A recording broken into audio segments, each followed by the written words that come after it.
السلام علیکم ورحمۃ اللہ وبرکاتہ۔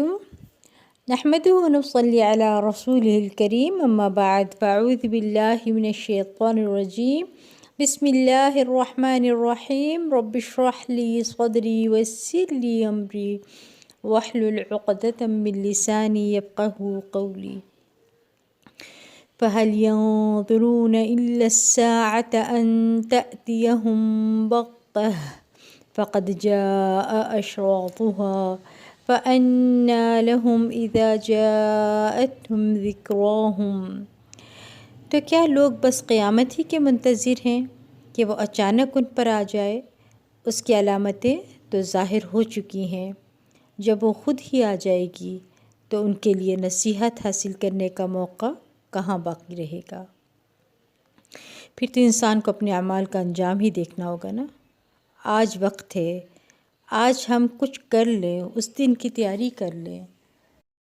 سورۃ سبا آیت نمبر 3 میں اللہ سبحانہ وتعالیٰ نے قسم کھا کر قیامت کے آنے کی خبر دی ہے۔ وَقَالَ الَّذِينَ كَفَرُوا لَا تَأْتِينَا السَّاعَةُ قُلْ بَلَىٰ وَرَبِّي لَتَأْتِيَنَّكُمْ عَالِمِ الْغَيْبِ لَا يَعْزُبُ عَنْهُ مثقال ذرة في السماوات ولا في الأرض ولا أصغر من ذلك ولا أكبر إلا في كتاب مبين۔ اور ان لوگوں نے کہا جنہوں نے کفر کیا، ہم پر قیامت نہیں آئے گی۔ کہہ دیجئے کیوں نہیں، قسم ہے میرے رب کی، وہ تم پر ضرور ہی آئے گی۔ اس رب کی قسم ہے جو سب چھپی چیزیں جاننے والا ہے۔ اس سے ذرہ برابر چیز نہ آسمانوں میں چھپی رہتی ہے اور نہ زمین میں، اور نہ اس سے چھوٹی کوئی چیز ہے اور نہ بڑی، مگر ایک واضح کتاب میں ہے۔ کافر جو کہ دوبارہ زندہ اٹھائے جانے کے منکر ہیں، انہوں نے کہا ہمارے پاس قیامت نہیں آئے گی۔ ٹھیک ہے، تو اللہ سبحانہ وتعالیٰ نے فرمایا کہ اے رسول ان سے کہہ دیجئے بلا ورب لتأتینکم، یعنی قسم ہے میرے رب کی کہ قیامت ضرور آئے گی۔ لیکن اس کے آنے کا وقت اللہ جو کہ غیبوں کو جاننے والا ہے، اس کے سوا کوئی نہیں جانتا، صرف وہی جانتا ہے کہ قیامت کب آئے گی۔ اس سے آسمان و زمین میں چھوٹی چونٹی کے وزن کے برابر بھی کوئی چیز پوشیدہ نہیں ہے، اور اس سے چھوٹی چیز اور ہر بڑی چیز ایک واضح کتاب میں لکھی ہوئی ہے، اور وہ کتاب لوح محفوظ ہے۔ یہ سب ریکارڈ کیوں رکھا جا رہا ہے؟ تاکہ اللہ ان کو اجر و ثواب دے جنہوں نے اللہ کی باتوں کی تصدیق کی، اور جو قیامت کی تصدیق کرتے ہیں اور اس کے رسول صلی اللہ علیہ وسلم کی پیروی کرتے ہیں اور نیک اعمال کرتے ہیں، ایسے لوگوں کے لیے ان کے گناہوں کی بخشش ہے اور عمدہ رزق ہے جو کہ جنت ہے۔ اور اس آیت سے یہ پتہ چل رہا ہے کہ اللہ سے کوئی قلیل چیز بھی چھپی ہوئی نہیں ہے، اور اللہ کے فرمان لا يعزب عنه مثقال ذرة، ایک وقت تھا کہ ذرے کو چھوٹی چیز سمجھا جاتا تھا، مگر اللہ تعالیٰ نے بتایا کہ ذرے سے بھی چھوٹی چیز ہے، یعنی اس سے چھوٹی چیز سے مراد ہے کہ اللہ کے علم سے کوئی چیز غائب نہیں ہے، خواہ وہ کتنی باریک اور چھوٹی کیوں نہ ہو۔ قریبی زمانے تک یہ بات مشہور تھی کہ ذرہ تمام اجسام سے چھوٹا ہوتا ہے، جبکہ قرآن نے اس بات کی طرف اشارہ کیا ہے کہ کئی چیزیں اس سے بھی چھوٹی ہوتی ہیں، اور جدید سائنس نے اس کا انکشاف کیا ہے۔ انہوں نے ذرے کو توڑ کر اس کو کئی جزیات میں تقسیم کیا ہے۔ قیامت کے دن ہر چھوٹی بڑی چیز سامنے لائی جائے گی۔ وَوُضِعَ الْكِتَابُ فَتَرَى الْمُجْرِمِينَ مُشْفِقِينَ مِمَّا فِيهِ وَيَقُولُونَ يَا وَيْلَتَنَا مَا لِهَذَا الْكِتَابِ لَا يُغَادِرُ صَغِيرَةً وَلَا كَبِيرَةً إِلَّا أَحْصَاهَا وَوَجَدُوا مَا عَمِلُوا حَاضِرًا وَلَا يَظْلِمُ رَبُّكَ أَحَدًا۔ سورۃ الکہف آیت نمبر 49۔ اور کتاب رکھی جائے گی، بس آپ مجرموں کو دیکھیں گے کہ اس سے ڈرنے والے ہوں گے جو اس میں ہوگا، اور کہیں گے ہائے ہماری بربادی، اس کتاب کو کیا ہے، نہ کوئی چھوٹی بات چھوڑتی ہے اور نہ بڑی، مگر اس نے اسے ضبط کر رکھا ہے، اور انہوں نے جو کچھ کیا اسے موجود پائیں گے، اور آپ کا رب کسی پر ظلم نہیں کرتا، یعنی اللہ کسی پر ظلم نہیں کرے گا قیامت کے دن۔ اصل بات یہ ہے کہ ہمیں کسی چھوٹی سے چھوٹی چیز کو حقیر نہیں سمجھنا چاہیے، اس کی فکر کرنی چاہیے، اور نہ کسی چھوٹے سے چھوٹے ظلم کے بارے میں بے فکر ہونا ہے، کیونکہ فَمَن يَعْمَلْ مِثْقَالَ ذَرَّةٍ خَيْرًا يَرَهُ وَمَن يَعْمَلْ مِثْقَالَ ذَرَّةٍ شَرًّا يَرَهُ۔ ذرہ برابر خیر و شر بھی نامہ اعمال میں محفوظ کر لیے جانا ہے۔ جس نے ذرہ بھر نیکی کی ہوگی وہ اسے دیکھ لے گا، اور جس نے ذرہ بھر بدی کی ہوگی وہ بھی اسے دیکھ لے گا۔ لہٰذا کسی چھوٹی سے چھوٹی نیکی کو بھی حقیر نہیں سمجھنا، اور کسی چھوٹے سے چھوٹے گناہ کو حقیر نہیں سمجھنا، کیونکہ معمولی سے معمولی سمجھے جانے والے کام بھی ہمارے لیے صدقہ لکھے جاتے ہیں۔ رسول اللہ صلی اللہ علیہ وسلم نے فرمایا، اگر کوئی شخص کسی کی سواری میں مدد کرے کہ اس کو سہارا دے کر اس کی سواری پر سوار کرا دے یا اس کا سامان اس پر اٹھا کر رکھ دے تو یہ بھی صدقہ ہے۔ صحیح بخاری کی حدیث ہے۔ راستے سے تکلیف دہ چیز ہٹانا بھی نیکی ہے۔ قیامت کے دن ایسی ہی کسی نیکی کے بدلے میں جنت میں داخل کر دیا جائے گا، کیونکہ وہ نیکی اعمال نامے میں بہت بھاری ہو جاتی ہے۔ اس لیے یہ زندگی بہت سوچ سمجھ کر گزارنے کی ہے، اور قیامت کی نشانیوں کے بارے میں جاننے کا مقصد بھی ہمارا یہی ہے کہ ہماری اس دنیا کے بارے میں مسلسل یاد دہانی ہوتی رہے، اور یہ نشانیاں ہم اپنے آس پاس دیکھ کر اپنی آخرت کی فکر کریں اور اس کے لیے نیک اعمال کریں۔ ہم فتنے سے متعلق علامات قیامت پڑھ رہے تھے، تو اس بارے میں ہمیں رسول اللہ صلی اللہ علیہ وسلم کی رہنمائی بھی ملتی ہے کہ فتنے جب ہمارے سامنے نظر آئیں تو پھر ہم کیا کریں۔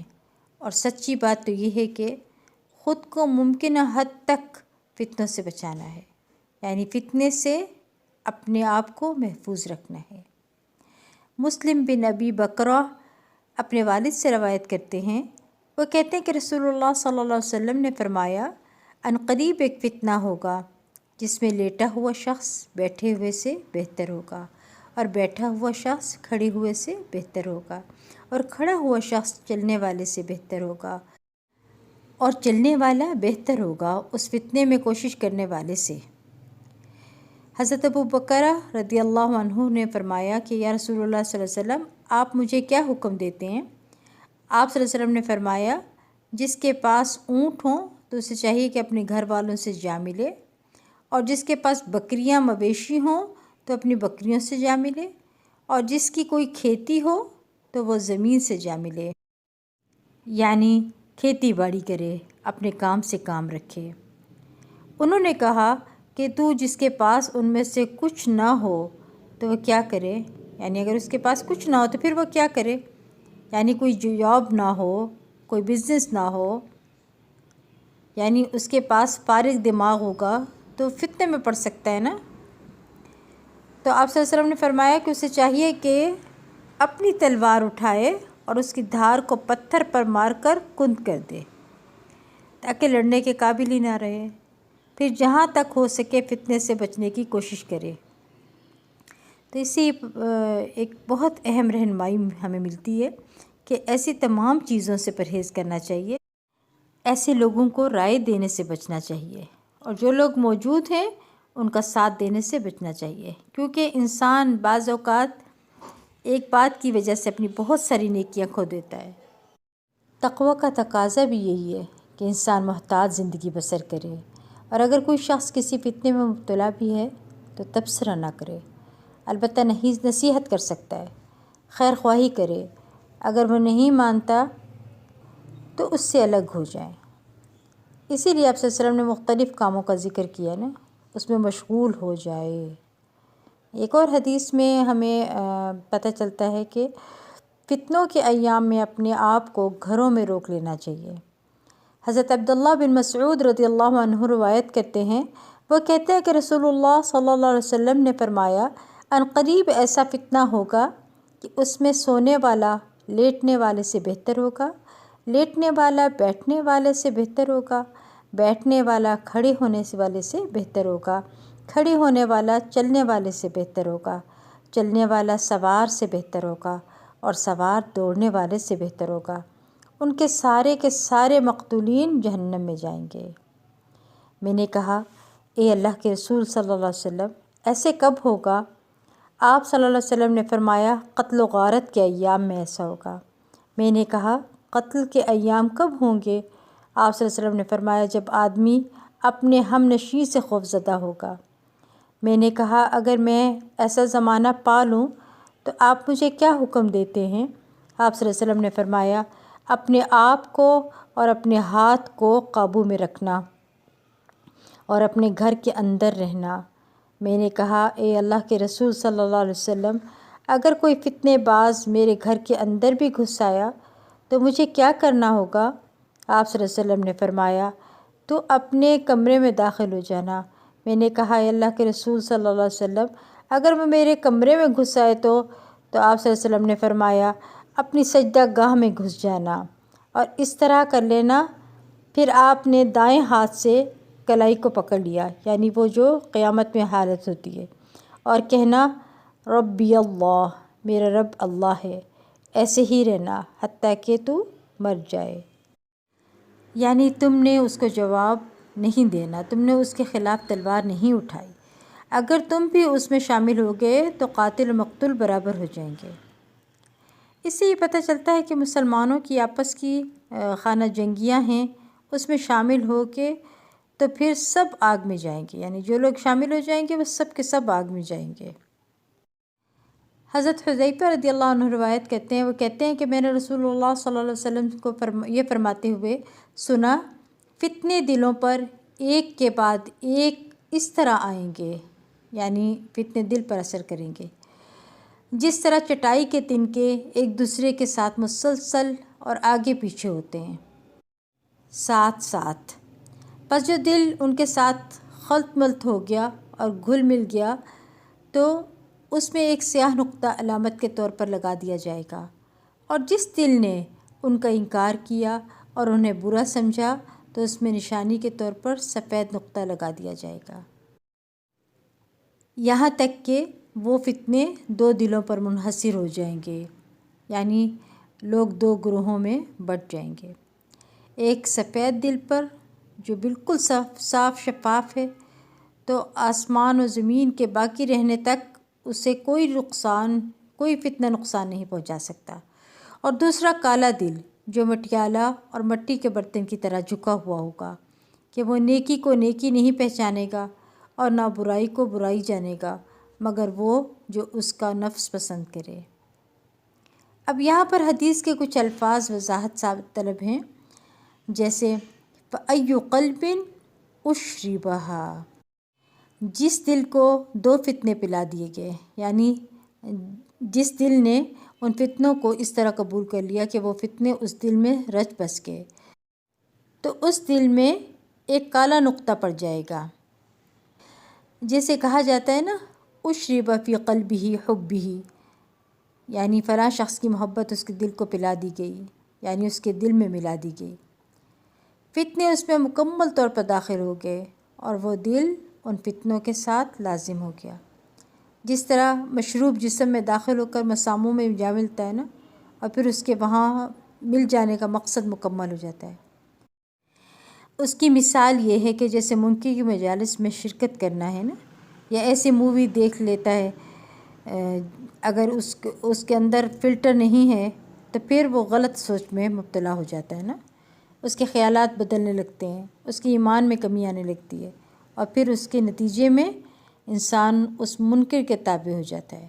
اور سب سے پہلا وار جو شیطان کرتا ہے وہ یہ کہ برائی کو خوبصورت بنا کر پیش کرتا ہے تاکہ برائی نہ لگے، اور یہ خطرے کی علامت ہے کہ کوئی برائی انسان کو محسوس نہ ہو، بری ہی نہ لگے، بلکہ وہ برائی سے اچھی لگنے لگتی ہے اور پھر خود بھی اس کا حصہ بن جاتا ہے، اور پھر انسان کو چاہیے فتنوں کی طرف جھانکے بھی نہ۔ حضرت ابو ہریرہ رضی اللہ عنہ سے روایت ہے، وہ کہتے ہیں کہ رسول اللہ صلی اللہ علیہ وسلم نے فرمایا عنقریب ایسے فتنے رونما ہوں گے کہ ان میں بیٹھ رہنے والا کھڑے ہونے والے سے بہتر ہوگا اور کھڑا ہونے والا چلنے والے سے بہتر ہوگا، اور ان میں چلنے والا دوڑنے والے سے بہتر ہوگا۔ جو شخص ان کی طرف نظر اٹھا کر دیکھے گا وہ فتنے اسے اپنی لپیٹ میں لے لیں گے۔ ایسے حالات میں جس کسی کو کوئی بھی چائے پناہ یا تحفظ کی جگہ مل جائے وہ اس میں چلا جائے۔ صحیح بخاری کی حدیث ہے۔ من تشرف لہا، یعنی جو ان فتنوں کی طرف جھانکے گا اس طرح کہ وہ ان فتنوں کے در پہ ہو جائے گا اور ان کا نشانہ بنے گا اور ان سے نکل نہیں سکے گا۔ حافظ ابن حجر کہتے ہیں تستشرفہ، وہ اسے ہلاک کر دیں گے، یعنی اس کا مطلب ہے وہ اس فتنے میں پڑھ کر ہلاکت کے قریب پہنچ جائیں گے۔ حاصل کلام یہ ہے کہ جو فتنے میں اپنا وجود لے کر نمودار ہوگا یہ فتنہ اپنے پورے شر کے ساتھ اس کا سامنا کرے گا، اور یہ بھی ممکن ہے کہ اس سے مراد ہو کہ جو اس فتنے میں اپنے آپ کو خطرے میں ڈالے گا فتنہ اس کو تباہ کر دے گا، یا اس طرح کا کوئی اور معنی ہو۔ اور ایسا ہی کہنے والے کا قول ہے جو اس فتنے پر غالب آنا چاہے گا فتنہ اس پر غالب آ جائے گا۔ فمن وجد منها ملجأ او معاذا فلیعوذ به، فتنے سے بچنے کے لیے پناہ گار کی طرف پناہ لے۔ یہاں پر فتنے کی سنگینی کو بیان کرنا ہے اور اس سے بچنے کی ترغیب دینا ہے اور اس سے بھاگ جانے کی ترغیب دینا ہے۔ اس کا شر اور فتنہ اسی حساب سے ہوگا جس حساب سے انسان اس فتنے سے وابستہ ہوگا۔ پھر اسی طرح یہ ہے فتنوں سے راہ فرار اختیار کرنا چاہیے۔ حضرت ابو سعید خدری رضی اللہ عنہ سے روایت ہے، وہ کہتے ہیں کہ رسول اللہ صلی اللہ علیہ وسلم نے فرمایا وہ زمانہ قریب ہے جب مسلمان کا بہترین مال بکریاں ہوں گی جن کو لے کر وہ پہاڑوں کی چوٹیوں اور بارش کے مقامات کی طرف نکل جائے گا اور فتنوں سے راہ فرار اختیار کر کے اپنے دین کو بچا لے گا۔ صحیح بخاری کی حدیث ہے۔ یہ اس وقت کی بات ہے کہ جب انسان کو اپنی بستی میں رہ کر بنیادی دین کی باتوں پر عمل کرنا بھی مشکل ہو جائے گی۔ پھر انسان ایسی بستی کو چھوڑ دے کہ جہاں اس کی آخرت برباد ہوتی ہو۔ پھر اسی طرح یہ ہے کہ انسان اگر اس جگہ پر رہتا ہے تو پھر اسے چاہیے کہ فرائض ادا کرتا رہے۔ حضرت عبداللہ بن مسعود رضی اللہ عنہ سے روایت ہے، وہ کہتے ہیں کہ رسول اللہ صلی اللہ علیہ وسلم نے فرمایا تم میرے بعد اپنے خلاف ترجیحات اور ایسے امور دیکھو گے جو تمہیں پسند نہیں ہوں گے۔ صحابہ نے پوچھا اے اللہ کے رسول صلی اللہ علیہ وسلم ایسے حالات میں ہمارے لیے آپ کا کیا حکم ہے؟ آپ صلی اللہ علیہ وسلم فرمایا تم انہیں ان کے حقوق ادا کرتے رہو اور اپنے حقوق کا سوال اللہ سے کرو، یعنی اپنے حقوق میں کمپرومائز کر لو، کیونکہ انسان حقوق کی جنگ میں بہت بڑے فتنوں کا شکار ہو جاتا ہے۔ پھر انسان کو نماز، روزہ، صدقہ وغیرہ کے ذریعے فتنوں کا کفارہ ادا کرنا چاہیے۔ یعنی اگر انسان ایسی جگہ پر رہتا ہے جہاں نیکی بھی بدی بھی ہو تو وہ کچھ چیزوں سے بچ جاتا ہے اور کچھ چیزوں سے کسی نہ کسی طرح ملوث کر ہی لیتی ہیں کچھ چیزیں۔ مثال کے طور پر آپ دیکھتے ہیں کہ بعض دفعہ آپ اچھی چیز دیکھ رہے ہوتے ہیں، فائدہ مند چیز دیکھ رہے ہوتے ہیں، اسی کے پیچھے میوزک جو ہے وہ آن ہو جاتا ہے، یعنی لگا ہوا ہوتا ہے۔ بعض دفعہ آپ بچوں کی پڑھائی سے متعلق لیکچر وغیرہ یا علاج کے متعلق کوئی چیز ایسی دیکھ رہے ہوتے ہیں تو انسان بچ نہیں سکتا، کیونکہ خیر کا ایک بڑا پہلو ہوتا ہے اور تھوڑی سی شر کی بھی آمیزش ہوتی ہے۔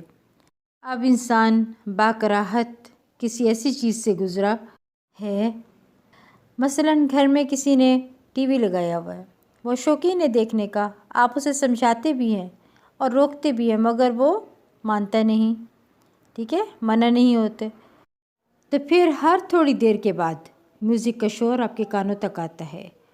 اگر آپ شعوری طور پر نہیں بھی سنتے مگر وہ آپ کے کان میں جا رہا ہے۔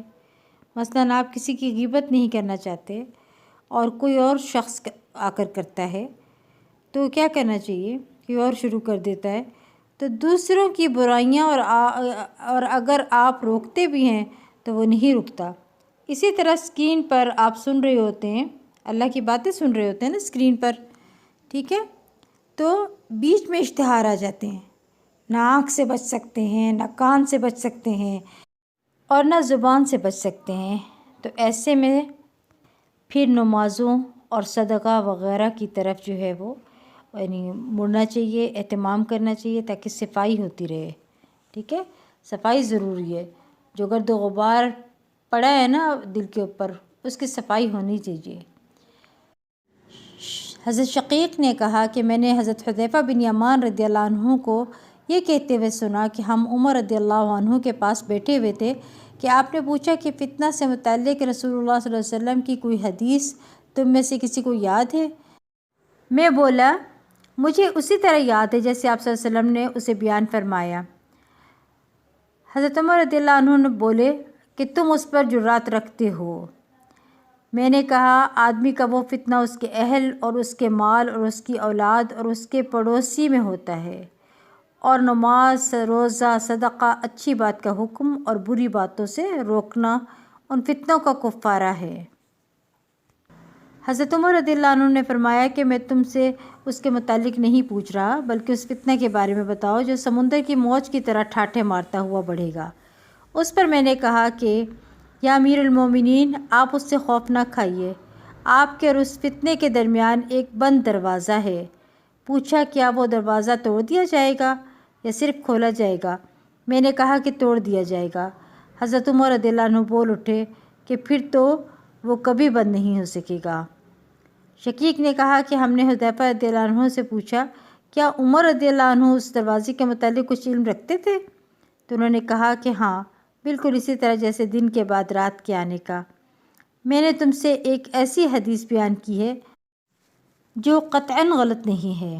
ہمیں اس کے متعلق حذیفہ رضی اللہ عنہ سے پوچھنے میں ڈر ہوتا تھا کہ دروازہ سے کیا مراد ہے، اس لیے ہم نے مسروق سے کہا کہ وہ پوچھیں، تو ان کے پوچھنے پر انہوں نے بتایا کہ وہ دروازہ خود عمر رضی اللہ عنہ ہی تھے.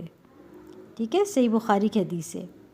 یعنی حضرت عمر رضی اللہ عنہ فتنوں کے لیے ایک بند دروازہ تھے. جب انہیں شہید کر دیا گیا تو مسلمانوں میں اختلافات پیدا ہو گئے اور لڑائی جھگڑوں کا دور شروع ہو گیا. اس کے بعد حضرت عثمان رضی اللہ عنہ، حضرت علی رضی اللہ عنہ کو شہید کر دیا گیا اور پھر حضرت علی کو شہید کر دیا گیا. یعنی اگر آپ نہ چاہتے ہوئے بھی فتنے کا شکار ہوتے ہیں تو نماز، روزہ، صدقہ آپ کے گناہوں کو کفارہ بن جاتے ہیں. پھر اسی طرح اولاد، انسان کے مال اور پڑوسی، یہ ایسے فتنے ہیں جو گناہوں میں مبتلا کرنے والے ہیں، لیکن نماز، روزہ اور دیگر عبادات ان فتنوں کا کفارہ بن جاتے ہیں. اس میں نبوت کے نشانات میں سے ایک نشانی یہ بھی ہے کہ پس آپ صلی اللہ علیہ وسلم نے ایک بڑے فتنے کے برپا ہونے کی خبر دی تھی، اور جیسے آپ نے خبر دی تھی وہ ویسے ہی واقع ہوا. جب یہ بڑا فتنہ برپا ہو جائے گا تو مسلمانوں کے درمیان شر کا دروازہ کھل جائے گا اور ان کی باہمی خانہ جنگی شروع ہو جائے گی. اور بعض روایات میں آتا ہے کہ حذیفہ کہتے ہیں کہ یہ دروازہ توڑ دیا جائے گا اور قیامت تک بند نہیں ہوگا. علماء کو چاہیے کہ حکمرانوں کے ساتھ بیٹھ کر دینی امور کا مذاکرہ کریں اور مختلف امور کے انجاموں کے بارے میں اور اپنے بچاؤ اور تحفظ کے بارے میں خوب سوچ بچار کریں. پھر زبان کی حفاظت کرنا، اپنی ذات کی فکر کرنا ہے. حضرت عبداللہ بن عمرو بن عاص رضی اللہ عنہ روایت کرتے ہیں کہ ایک دفعہ ہم رسول اللہ صلی اللہ علیہ وسلم کے ارد گرد بیٹھے ہوئے تھے کہ آپ صلی اللہ علیہ وسلم نے فتنوں کا ذکر کیا. آپ صلی اللہ علیہ وسلم نے فرمایا جب تم دیکھو کہ لوگ اپنے عہدوں میں بے وفائی کرنے لگے ہیں، امانتوں کا معاملہ انتہائی خفیف اور ضعیف ہو گیا ہے. یعنی عہدوں میں بے وفائی کا مطلب ہے کہ وعدہ پورا نہیں کرتے. ٹھیک ہے، امانتوں کا معاملہ انتہائی خفیف اور ضعیف ہو گیا ہے اور ان کی آپس کی حالت اس طرح ہو گئی ہے اور آپ نے اپنی انگلیوں کو ایک دوسرے کے اندر ڈال کر دکھایا ہے، اختلافات بہت بڑھ گئے. مطلب یہ حضرت عبداللہ کہتے ہیں کہ میں اٹھ کر آپ صلی اللہ علیہ وسلم کے قریب ہو گیا اور عرض کیا اللہ مجھے آپ پر فدا کرے، میں ان حالات میں کیا کروں؟ آپ صلی اللہ علیہ وسلم نے فرمایا اپنے گھر کو لازم پکڑنا، اپنی زبان کے مالک بن جانا، خاموش رہنا اور نیکی پر عمل کرنا اور برائی کو چھوڑ دینا اور اپنی ذات کو فکر کرنا اور عام لوگوں کی فکر چھوڑ دینا. یعنی اپنے آپ کو سنبھالنے کی فکر کرنا ہے، کیونکہ بعض دفعہ ہم دوسروں کو بتاتے اور سمجھاتے ہوئے خود اپنی عاقبت خراب کر بیٹھتے ہیں. پھر صحابہ کے دور سے رہنمائی لینا، یہ بھی فتنوں سے بچنے کا بہترین ذریعہ ہے. ابو واقد لیثی رضی اللہ عنہ روایت کرتے ہیں کہ رسول اللہ صلی اللہ علیہ وسلم نے فرمایا جب کہ ہم فرش یا چٹائی پر بیٹھے ہوئے تھے بے شک عنقریب فتنہ ہوگا۔ صحابہ نے کہا اے اللہ کے رسول صلی اللہ علیہ وسلم اس میں ہمیں کیا کرنا چاہیے؟ آپ نے اپنا ہاتھ چٹائی کی طرف بڑھایا اور اس کو پکڑا اور فرمایا تم ایسا کرو گے یعنی تم خوشحال ہو جاؤ گے اور اپنے نیچے قالین بچھانا شروع کر دو گے۔ پھر ایک دن آپ نے فرمایا بے شک عنقریب فتنہ ہوگا لیکن اکثر لوگ آپ کا ارشاد نہ سن سکے۔ تو معاذ بن جبل نے کہا لوگوں تم سن نہیں رہے کہ رسول اللہ صلی اللہ علیہ وسلم کیا فرما رہے؟ انہوں نے کہا کیا فرمایا؟ آپ صلی اللہ علیہ وسلم نے فرمایا بے شک عنقریب فتنہ ہوگا۔ انہوں نے کہا اے اللہ کے رسول صلی اللہ علیہ وسلم ہمارے لیے کیا حکم ہے؟ ہم اس وقت کیا کریں؟ آپ نے فرمایا اپنے پہلے معاملے کی طرف لوٹ آنا۔ سلسلہ صحیحہ کی حدیث ہے، یعنی ترجعون الی امرکم الاول، یعنی ہدایت اور عقیدے کی طرف لوٹ جانا جس پر میں اور میرے اصحاب تھے۔ نبی صلی اللہ علیہ وسلم اور اصحاب کے طریقے کی پیروی کرنا، یعنی جیسے شروع میں طور طریقے اور معاملات تھے نا اسی طرح معاملات رکھنا۔ حضرت ابو موسیٰ رضی اللہ عنہ سے روایت ہے کہ نبی صلی اللہ علیہ وسلم نے فتنے کے بارے میں فرمایا اس وقت تم اپنی کمانیں توڑ ڈالو، کمانوں کی تانت کاٹ ڈالو، اپنے گھروں کے اندر چپکے بیٹھے رہو اور آدم کے بیٹے حابیل کے مانند ہو جاؤ۔ سنن ترمذی کی حدیث ہے۔ یعنی فتنوں کے دور میں صبر کرنا فتنوں سے محفوظ رہنے والا خوش نصیب انسان ہے۔ مقداد بن اسود رضی اللہ عنہ سے روایت ہے، وہ کہتے ہیں کہ اللہ کی قسم میں نے رسول اللہ صلی اللہ علیہ وسلم کو فرماتے ہوئے سنا بلا شبہ انتہائی خوش بخت ہے وہ انسان جو فتنوں سے بچا رہے، بڑا خوش بخت ہے وہ انسان جو فتنوں سے بچا رہے، بڑا خوش بخت ہے وہ انسان جو فتنوں سے بچا رہے۔ اور جو ان میں مبتلا کیا گیا پھر اس نے صبر کیا تو کیا ہی خوب ہے۔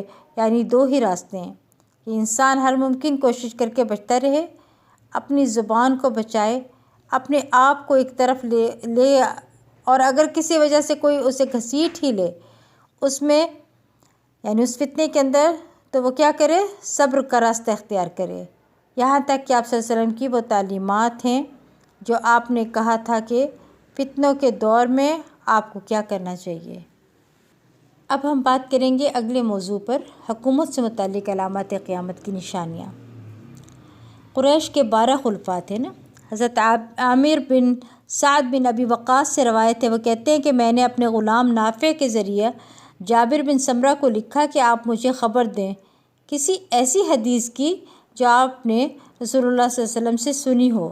تو انہوں نے مجھے جواباً لکھا کہ میں نے رسول اللہ صلی اللہ علیہ وسلم سے جمعہ کی شام کو سنا جس دن ماعز اسلمی کو رجم کیا گیا تھا، دین ہمیشہ قائم و باقی رہے گا یہاں تک کہ قیامت قائم ہو جائے یا تم پر 12 خلفاء حاکم ہو جائیں اور وہ سب کے سب قریش سے ہوں گے۔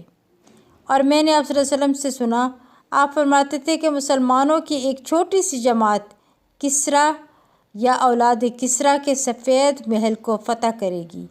اور میں نے آپ صلی اللہ علیہ وسلم سے سنا کہ قیامت کے قریب کذاب ظاہر ہوں گے، پس تم ان سے بچتے رہنا۔ صحیح مسلم کی حدیث ہے۔ پھر اسی طرح ایک موقع پر آپ صلی اللہ علیہ وسلم نے ایک قحطانی شخص کی حکومت کی پیشن گوئی کی۔ حضرت ابو ہریرہ رضی اللہ عنہ سے روایت کرتے ہیں کہ نبی صلی اللہ علیہ وسلم نے فرمایا قیامت اس وقت تک قائم نہیں ہوگی جب تک کہ قبیلہ قحطان میں ایک ایسا شخص پیدا نہیں ہوگا جو لوگوں پر اپنی لاٹھی، یعنی لاٹھی سے مراد یعنی اپنی قوت سے، لاٹھی کے زور سے حکومت کرے گا۔ صحیح بخاری کی حدیث ہے۔ قحطانی شخص کے حوالے سے اس میں علماء نے اختلاف کیا کہ وہ مسلمان ہوگا یا نہیں۔ بعض علماء کہتے ہیں کہ مسلمان ہوگا اور یہ کہ وہ لوگوں کو لاٹھی سے ہانک کر زبردستی ان کو دین کی طرف لائے گا، اور یہی معنی راجح ہے۔ اور پھر یہ بھی نہیں معلوم کہ وہ ظالم ہوگا یا انصاف پسند۔ بعض علماء کہتے ہیں کہ لاٹھی میں اشارہ ہے کہ وہ ظالم ہوگا، اور بعض کہتے ہیں کہ یہ اشارہ ہے کہ اس کو قوت اور غلبہ حاصل ہوگا اور لاٹھی کی وجہ سے لوگ اس کے مطیع ہو جائیں گے، جیسے کہ چرواہا اپنے ریوڑ کو لاٹھی سے ہانکتا ہے۔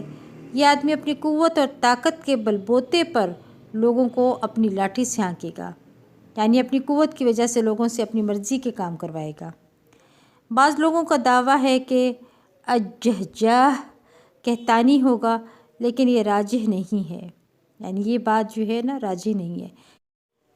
کیونکہ قحطانی آزاد لوگوں سے ہوگا اور الجحجاح غلام لوگوں سے ہوگا۔ بعض سلف صالحین سے وارد ہوا ہے کہ یہ قحطانی ایک نیک آدمی ہوگا جو عدل پر مبنی فیصلہ کرے گا، اور جید سند سے عبداللہ بن عباس رضی اللہ عنہ سے آیا ہے کہ وہ کہتے ہیں کہ یہ ایک آدمی ہوگا جو قحطان سے ہوگا، اور یہ سب روایت کرتے ہیں کہ وہ نیک آدمی ہوگا۔ قحطانی شخص کے آنے کا وقت نامعلوم ہے، کسی کو نہیں معلوم، بس یہ حدیث اس بات کی تائید کرتی ہیں کہ وہ نیک ہوگا، لیکن اس کے ظاہر ہونے کا زمانہ جو ہے وہ کیا ہوگا یہ اللہ ہی جانتا ہے۔ بس کیا وہ مہدی سے پہلے ہوگا یا بعد میں، تو اس میں توقف کرنا ہی سلامتی پر مبنی ہے جب تک کوئی چیز ثابت نہیں ہو جاتی۔ ایسی حدیثوں کو مختلف لوگوں پر فٹ بھی نہیں کرنا چاہیے۔ جب چیز سامنے آئے گی تو سب کو پتہ چل جائے گا اور نبی صلی اللہ علیہ وسلم کی پیشن گوئی سچ ثابت ہوگی۔ جحجاح نامی بادشاہ کا آنا جو ہے نا، اس کے بارے میں حضرت ابو ہریرہ رضی اللہ عنہ روایت کرتے ہیں کہ نبی صلی اللہ علیہ وسلم نے فرمایا، دنوں اور راتوں کا سلسلہ اس وقت تک ختم نہ ہوگا یہاں تک کہ ایک آدمی بادشاہ بن جائے گا جسے جحجاح کہا جائے گا۔ یہ صحیح مسلم کی حدیث ہے۔ یہ کب آئے گا اور کب ہوگا یہ اللہ بہتر جانتا ہے۔ امام مہدی سے پہلے آئے گا یا بعد میں آئے گا اللہ بہتر جانتا ہے۔ پھر ایک سخی خلیفے کے آنے کے بارے میں بھی آپ صلی اللہ علیہ وسلم نے بتایا۔ ابو نضرہ رضی اللہ عنہ سے روایت ہے، وہ کہتے ہیں کہ رسول اللہ صلی اللہ علیہ وسلم نے فرمایا، میری امت کے آخر میں ایک خلیفہ ہوگا جو بغیر شمار کیے لب بھر بھر کے لوگوں میں مال تقسیم کرے گا۔ صحیح مسلم کی حدیث ہے۔ پھر اسی طرح چرواہوں کا حکمران بننا۔ حضرت ابو ہریرہ رضی اللہ عنہ سے روایت ہے کہ نبی صلی اللہ علیہ وسلم نے فرمایا، علامات قیامت میں یہ بھی شامل ہے کہ بکریوں کے چرواہے لوگوں کے حکمران بن جائیں گے۔ مسند احمد کی حدیث ہے۔ یعنی بے وقوفوں کی حکومت اور پولیس کی کثرت ہوگی۔ رسول اللہ صلی اللہ علیہ وسلم نے فرمایا، 6 چیزوں سے پہلے عمل کر لو۔ نمبر 1 بے وقوفوں کی حکومت، نمبر 2 پولیس والوں کی کثرت، نمبر 3 قطع رحمی، نمبر 4 فیصلوں کی خرید و فروخت، نمبر 5 قتل کو معمولی سمجھنا، نمبر 6 اور نوجوان لڑکے آئیں گے جو قرآن کو گا گا کر پڑھیں گے، وہ ایسے آدمی کو امام بنائیں گے جو نہ فقیہ ہوگا نہ عالم، وجہ صرف یہی ہوگی کہ انہیں گا گا کر قرآن سنائے گا۔ یہ قیامت کی نشانیوں میں سے ایک نشانی بتائی گئی ہے۔ تو دنیا میں جتنی بھی حکومتیں بن رہی ہیں اس کے بارے میں لوگوں کی بہت سی خواہشات ہوتی ہیں، لیکن پھر سوچتے ہیں کہ پہلی حکومت ہی بہتر تھی۔ پھر اسی طرح پولیس کا ادارہ ایک محقق ادارہ ہے جو نظام کو بہتر کرنے والا ہوتا ہے۔ پولیس بھی زیادہ ہوگی لیکن نظام کو کنٹرول کرنا مشکل ہوگا، لیکن نظام میں بگاڑ اتنا ہوگا کہ یہ محقق ادارہ ہونے کے باوجود مؤثر نہ ہوگا۔ عدالت کسی بھی معاشرے کی ریڑھ کی ہڈی کی حیثیت رکھتی ہے جہاں سے عدل و انصاف پھیلتا ہے۔ یہ بہت بلند و بالا شعبہ ہے۔ خون اس قدر ہلکا ہو جائے گا کہ انسان کی قیمت ہی نہیں رہے گی۔ ایسے وقت سے پہلے نیکیاں کرنی چاہیے۔ قرآن کے ساتھ انسان کو اپنا تعلق مضبوط کر لینا چاہیے۔ قرآن آیا ہی اسی لیے ہے کہ لِيُنذِرَ مَنْ كَانَ حَيًّا، تاکہ اس کو ڈرائے جو زندہ ہے، یعنی زندہ لوگوں کے لیے قرآن ہے۔ حسن بصری کہتے ہیں کہ لوگوں کو حکم ہے کہ قرآن کے مطابق عمل کریں، لیکن انہوں نے صرف تلاوت کو اپنا لیا ہے۔ آج ایسے لوگ آ گئے ہیں جو قرآن کو بہت ترنم کے ساتھ پڑھتے ہیں، لیکن قرآن کو صحیح طور پر پڑھنا الگ چیز ہے اور صرف آوازوں سے خوبصورت بنانا الگ ہے۔ اگر یہ دونوں اکٹھے ہو جائیں نا، یعنی قواعد بھی ہوں اور خوبصورت پڑھنا، تو نور علی نور بن جائے گا۔ قرآن پڑھے تو پتہ چلے کہ یہ بندہ اللہ سے ڈرنے والا ہے، اس کے پڑھنے میں کوئی تصنع اور ریاکاری نہ ہو، بلکہ اللہ کی رضا کے لیے پڑھے، ایسی تمام چیزوں سے آزاد ہو کر اللہ کے لیے پڑھے، لوگوں کے نزدیک عزت پانے کے لیے نہ پڑھے۔ بعض دفعہ گانوں کی طرح لوگ پڑھتے ہیں، یہ بہت ہی غلط طریقہ ہے۔ برے اور ظالم اور جھوٹے حکمرانوں کے بارے میں بھی حدیث میں آتا ہے کہ حضرت ابو سعید خدری رضی اللہ عنہ سے روایت ہے کہ نبی صلی اللہ علیہ وسلم نے فرمایا، ان قریب ایسے حکمران آئیں گے جن کے قریب ظالم لوگ ہوں گے جو جھوٹ بولیں گے۔ جو شخص ان کے پاس جائے اور ان کے جھوٹ کی تصدیق کرے اور ان کے ظلم پر تعاون کرے تو اس کا مجھ سے اور میرا اس سے کوئی تعلق نہیں ہے، اور جو شخص ان کے جھوٹ کی تصدیق نہ کرے یا ان کے ظلم پر تعاون نہ کرے تو مجھ سے ہے اور میں اس سے ہوں۔ مسند احمد کی حدیث ہے۔